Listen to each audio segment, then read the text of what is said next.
አስፈላጊውን ዕውቀት የያዙ ክህሎት ያላቸው ለኢንዱስትሪ የሚፈልገውን የሀገራችንን ችግር ሊፈቱ የሚችሉ ተመራቂዎችን ለማውጣት ነው እየሰራን ያለነው። ይሄን በመንሰራበት ጊዜ አንደኛው ካሪኩለም ነው።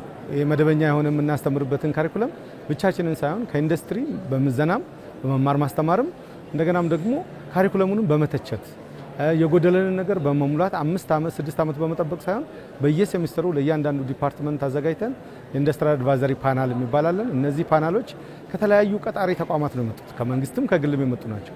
ምን ይጎላቸዋል? ካሪኩለማችን ምን አለው? ኢንዱስትሪው ከትምህርቶቹ ቀድሞ ሄዶ ሊሆን ይችላል። እነዛን የቀደመባቸውን አካባቢዎች ደግሞ ምን አድርገን ነው ልናመጣ የምንችለው? ዕውቀቱን ከነሱ ወደዚህ በማምጣት ተማሪዎቻችንን እዛ በመውሰድ ጊዜው የሚዋጀውን ነገር እንዲሆኑ ስራዎችን እየሰራ ነው ያለነው።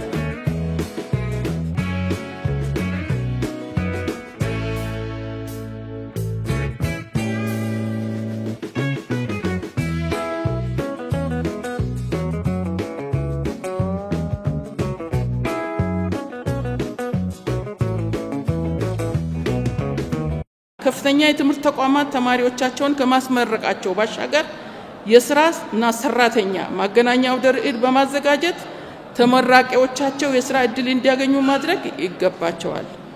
ሚኒስቴር መስሪያ ቤታችንም ድጋፍና ክትትል የሚያደርግ ይሆናል።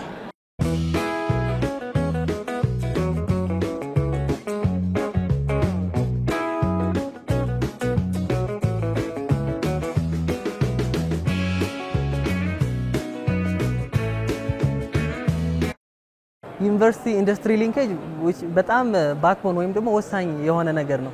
ዩኒቨርሲቲዎች ከኢንዱስትሪ ጋር ያላቸው ሊንኬጅ ሁለቱም እርስ በርሳቸው ተመጋጋቢ የሆኑ ነገሮች ናቸው። አዲስ አበባ ሳይንስና ስፔስ ዩኒቨርሲቲ ማመስገን እፈልጋለሁ። ድርጅታችን የተለያዩ የሲኤንሲ ማሽኖችን አምርተን ነው ለገበያ የምናቀርበው።